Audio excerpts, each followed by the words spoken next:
It's April 29th here in Seoul, and I'm Kim Dami. We begin with these stories making the headlines at this hour, starting with a fire that started on a mountain in Daegu City.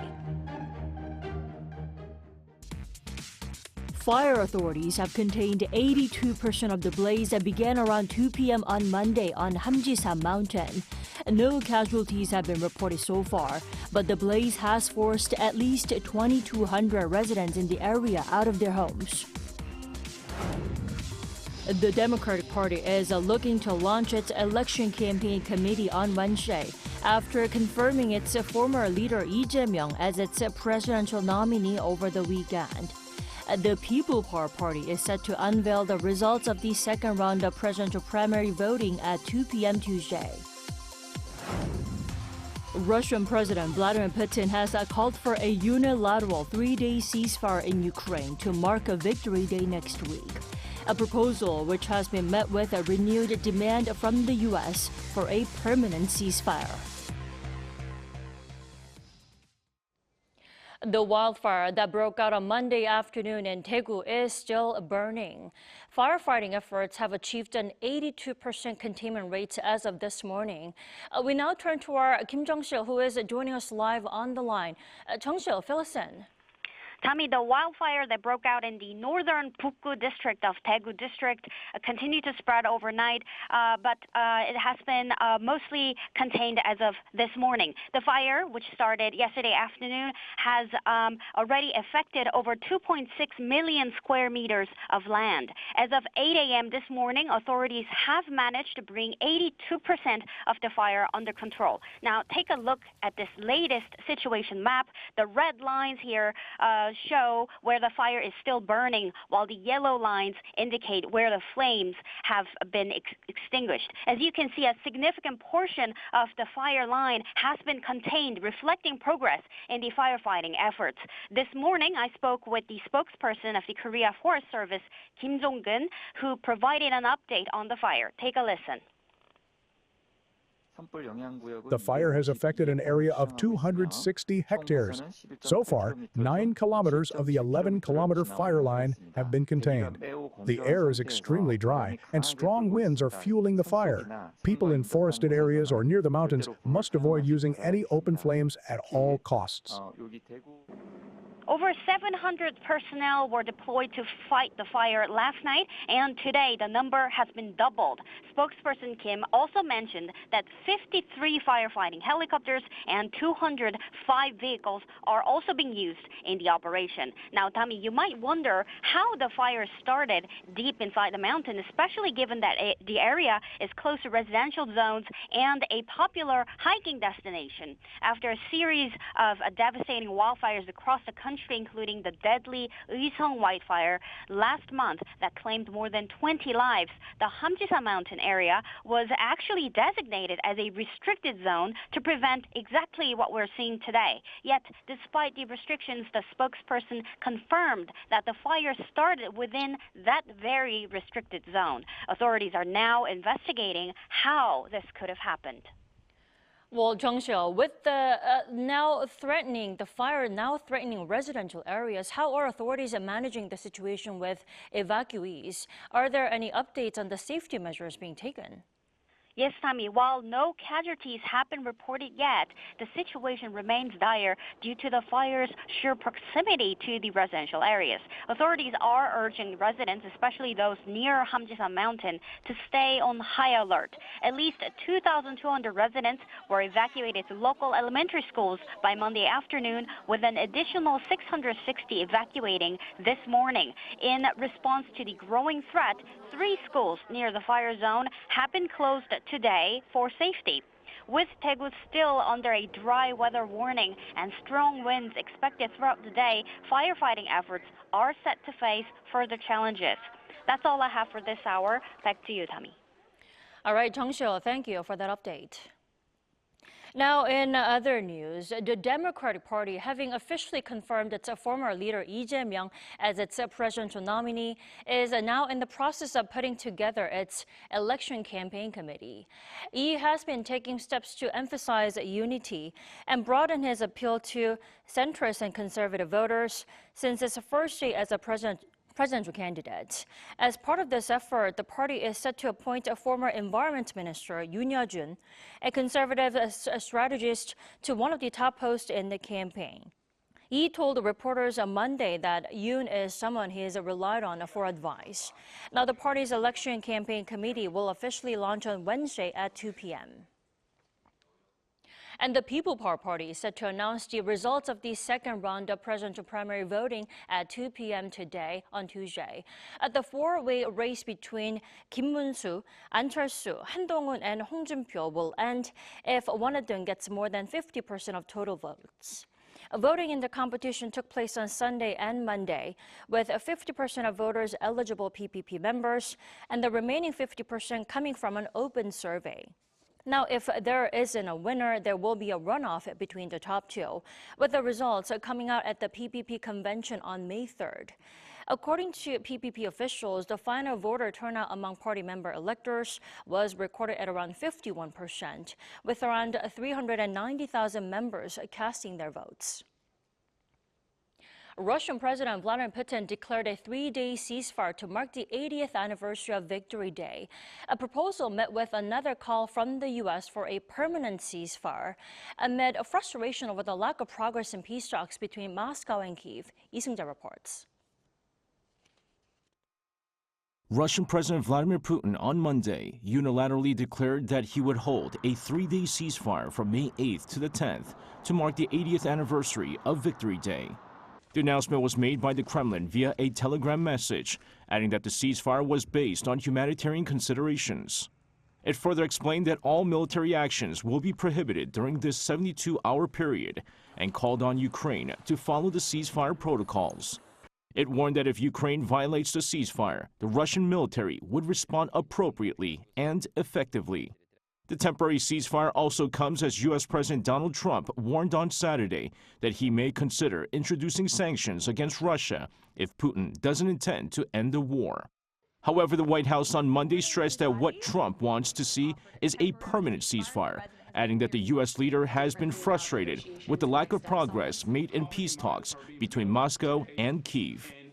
He is increasingly frustrated with leaders of both countries. He wants to see a permanent ceasefire. I understand Vladimir Putin this morning offered a temporary ceasefire. The president has made it clear he wants to see a permanent ceasefire, first to stop the killing, stop the bloodshed. And while he remains optimistic he can strike a deal, he's also being realistic as well. Ukrainian President Vladimir Zelensky also criticized the temporary ceasefire on Monday, calling for a full and unconditional ceasefire for at least 30 days in order to provide a basis for real diplomacy. Cyndi, Arirang News. The Kremlin pushed for a similar 30-hour ceasefire over Easter, now a 72-hour truce for Victory Day. Will the temporary ceasefire be realized, and will it be a peaceful one? Let's turn to Professor Christoph Gauden. Good morning. Good morning. Thanks for having me. Thanks for joining us. So Putin's 72-hour ceasefire, is it just to please U.S. President Donald Trump for now? No, probably not. But here what is happening is that Vladimir Putin, President Putin, is probably trying to stage his victory. What is happening is that right now Putin is about to reach at least some of his war objectives. It is fair to say in terms of territorial gains. And so at the same time, if you consider all of the young lives that have been lost on these objectives, for Vladimir Putin, it is important for him that his victory looks self-evident, even flamboyant to an extent. So that's why he decided to pick this date in order to implement his strategy. Putin and Trump are following two completely different agendas here. But I do have to mention again, this is a unilateral proposal from Putin. But do you think the U.S. and Ukraine will eventually accept the proposal? In fact, it can only be unilateral because Russia started this war.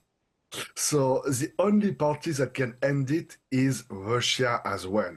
What Putin is trying to do now, Putin is trying to set the agenda, to set the tempo. Basically, if I am a bit blunt here, Ukraine can only resist Russia with the help of the US. So what Putin is trying to do now is that he's trying to negotiate directly with Trump over the head of Ukrainians.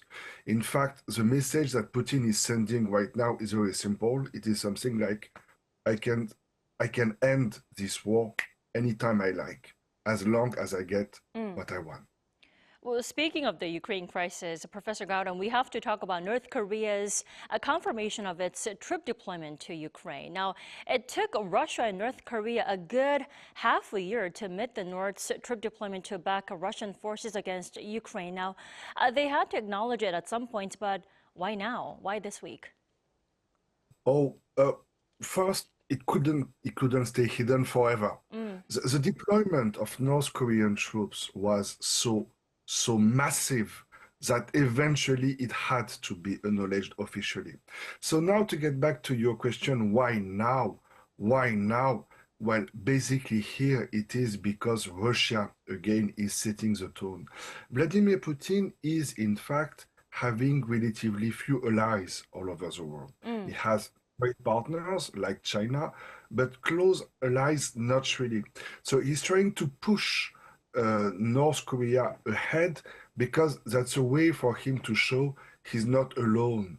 So by acknowledging this deployment of North Korean troops precisely on Victory Day, that's a way for him to say, well, I'm not alone, and it is an attempt to establish himself as a sort of regional leader all over the Eurasian region, in Europe and in East Asia as well. Then would you say the North's confirmation on Monday means the war in Ukraine is far from being over? Oh, that I couldn't say for sure, but no, what it means is something simpler. What it means is that China now is trying to tighten its links with Japan and with South Korea to counter Trump's tariffs. And so it leaves North Korea with very few allies in the region. You always need to remember that South Korea trades with China 30 times more than North Korea. So what it means here is something actually extremely simple. What it means is that North Korea, and Russia are trying to stage their alliance to show that they are not alone in the world. But this is mostly a Russian-North Korean issue. It has to do with Kim Jong-un and Putin's agendas. It says, unfortunately, very little about the war in Ukraine. It's North Korean Russian cuisine. It has hardly anything to do with the war, I'm afraid. I see. Professor Gowden, Trump also met with Ukrainian President Volodymyr Zelensky on the sidelines of Pope Francis' funeral over the weekend. Now, can I say this is also part of Trump's strategy to put pressure on Russia? I mean, why make such a scene there? I'm not sure Trump really has a strategy. If you look at the way the US diplomacy has been communicating, it moved from very peaceful to very aggressive messages towards Russia, towards Ukraine. What I think is that Trump promised he would end this war in like a few days. And as all of us can see, this war is dragging along for weeks and weeks and weeks. So Trump doesn't like to be contradicted. In your little reportage just before this interview, I find it very interesting that the US press secretary at the White House declared that Trump is getting impatient. I think that's all it is. Trump is getting impatient, so he's trying anything he can to end this conflict. And overnight, his policy can change like completely from black to white and from white to black. Right. All right, Professor Gowden, thank you so much for connecting with us. As always, we appreciate it. Thank you. See you around. Bye-bye.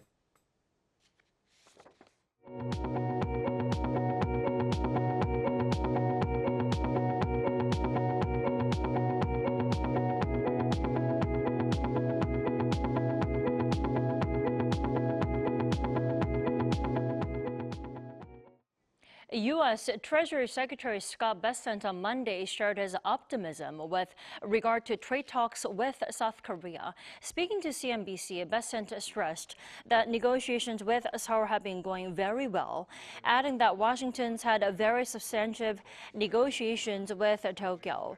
The comments come after Seoul and Washington took part in the 2+2 ministerial trade talks in the U.S. capital last week. However, the Treasury Secretary did not elaborate what was discussed between the two allies.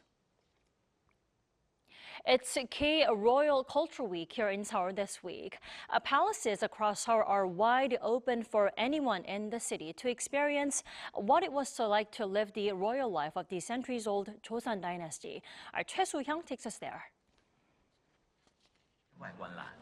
As the guards begin their shift with the sound of drums signaling the start of morning, a new day at Gyeongbokgung Palace starts. This year's K-Royal Culture Festival, which started on Saturday, is taking place at Seoul's 5 major palaces: Gyeongbokgung, Changdeokgung, Deoksugung, Changgyeonggung, and Gyeonghee-gung, as well as the Jongmyo Shrine. Visitors can join a program where they experience royal life from the Joseon Dynasty, which lasted from the late 14th century to the turn of the 20th century. One highlight is time travel with King Sejong, where visitors can experience important moments from King Sejong's life, such as the creation of Hangul, the Korean alphabet, and other historical achievements. The biggest feature of this year's festival is that visitors can do more than just watch. They can actually participate. Visitors can act as royal palace apprentices, making royal desserts and trying out royal dances.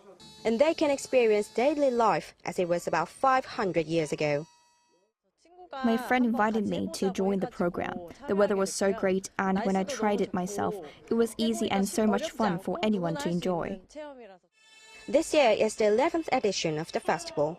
Last year, more than 960,000 people visited the event, making it one of the Seoul's most visited festivals. The Korea Heritage Service created a variety of programs that match current trends, different age groups, and even special programs for foreigners. Last year, we focused mainly on performances showing daily life. This year, we wanted to give the audience a chance to join in and interact before the show starts. We also encouraged foreigners to participate, focusing more on hands-on experiences rather than just delivering lines. In front of Gyeongbokgung Palace, you can enjoy traditional crafts and goods. At Deoksugung Palace, near Seoul City Hall, there is a special program for foreigners called the Emperor's Table. Visitors can taste traditional royal food from the Korean Empire period and hear stories about the food and about Korean history in English. This year, there's a special program called Spring Day at Gyeonghae-ru to celebrate the 80th anniversary of the country's liberation. Independence heroes and their families have been invited to special performances at Gyeonghae-ru Pavilion in Gyeongbokgung Palace. The festival will continue until May 4th at the 5 palaces and Jongmyo Shrine. Choi Soo-hyung, Arirang News.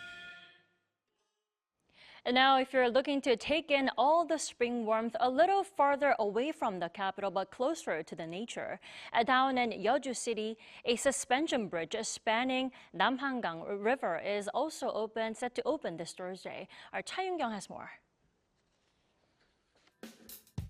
The spring river breeze brings a pleasurable feeling to tourists.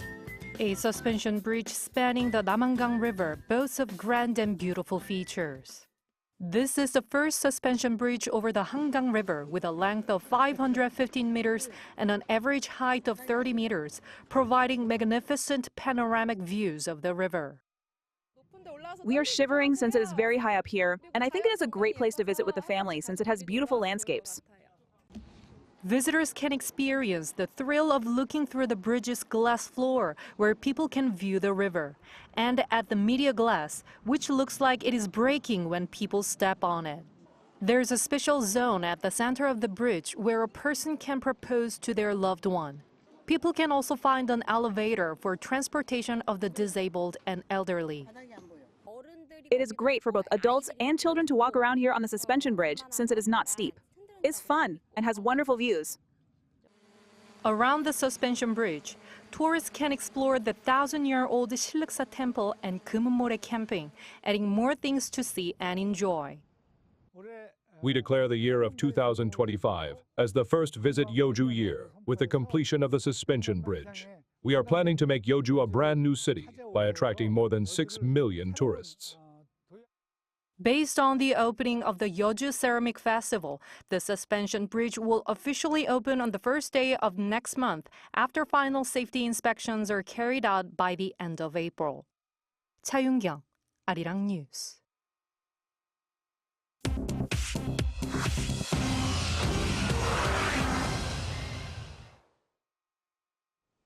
Now, let's take a look at some stories from around the world with our Choi Ji-hee. Good morning, Ji-hee. Good morning, Tommy. Ji-hee, we have to start in Europe, where a huge power outage swept across Spain and Portugal.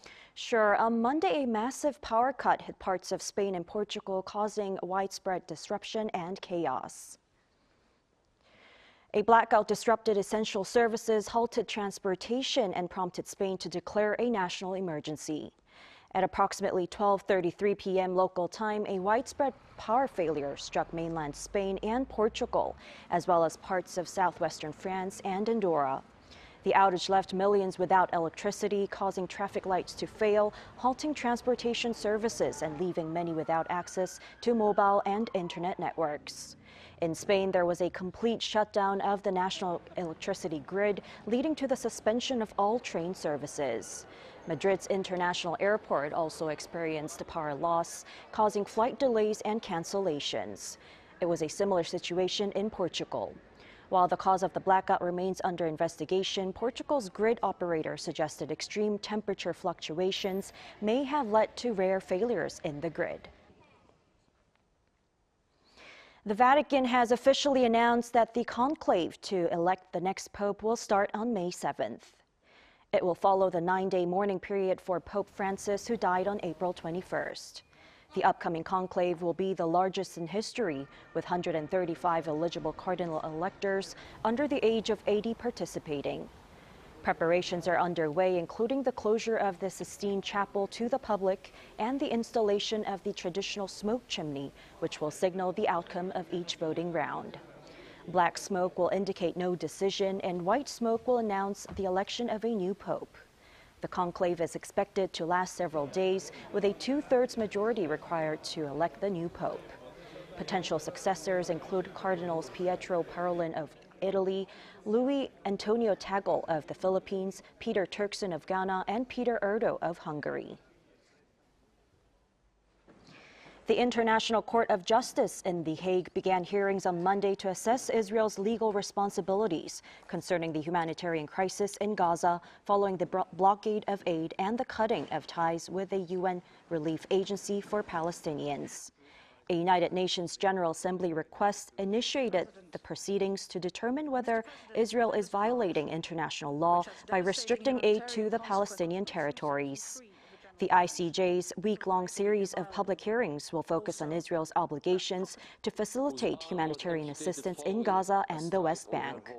Over 40 countries and international organizations are expected to present arguments during the hearings.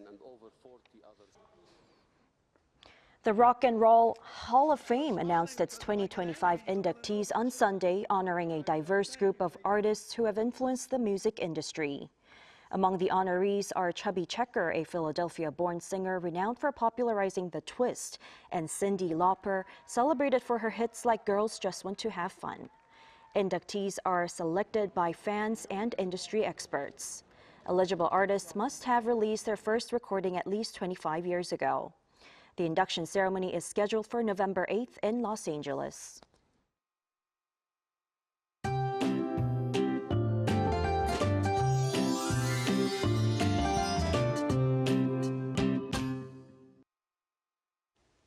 We'll continue to have a nice stretch of springtime under sunny skies. However, the air is incredibly dry in the eastern parts of Korea, so the risk of wildfire remains a significant concern. And with this persistent dry weather, we've unfortunately seen wildfires breaking out in several areas. So the National Forest Fire Crisis Alert level remains at the second highest. And on top of that, we'll also see strong winds, especially along the west coast and in the mountains of Gangwon-do province. Meanwhile, we'll have a very large daily temperature range of 10 to 15 degrees Celsius. Some of the inland areas even saw some frost this morning. Then a pleasant warm-up expected this afternoon with Seoul reaching 20 degrees. Gwangju will be topping out at 23 degrees Celsius. Air quality will be normal to good in most parts. The good news is that we do have rain in the forecast for Thursday nationwide, which should help to ease those dry conditions. But until then, please remain extra cautious when it comes to fire prevention.